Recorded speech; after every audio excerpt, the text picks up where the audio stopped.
আজ ৩রা জুন সোমবার। আজ থেকে গ্রীষ্মের ছুটি শেষ হয়ে আবারও রেগুলার স্কুল শুরু হলো।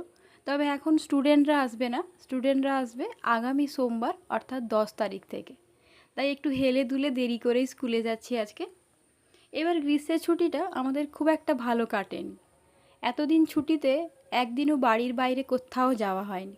খুব ইচ্ছে ছিল দীঘা যাওয়ার, কিন্তু এই ঘরের কাজ হওয়ার জন্য আর কোথাও যাওয়া হয়নি। তবে এই গ্রীষ্মের ছুটিটাকে কাজে লাগিয়ে আমাদের পুরো ঘরটা রেডি করা হয়ে গেছে।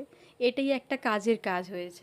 তো যাই হোক, স্কুল ছুটি হওয়ার পরে আমরা গেছিলাম আমাদের পুরনো বাসস্থানে, অর্থাৎ স্কুল কোয়ার্টারে।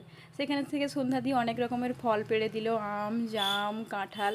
এখানে অনেক রকমের ফলের গাছ আছে, আর এই গরমকালটাতে খুব ভালো ফল হয়। সেখান থেকে বাড়ি ফিরে এলাম আমাদের বাগানে। এখানে এই দুটো পদ্ম গাছকে আলাদা করার জন্য এই গামলাটাতে একটা পদ্ম গাছকে বসিয়ে দিলাম, আর ওই পুরনো গাছটাতে দেখুন কেমন কুঁড়ি এসছে পদ্মে।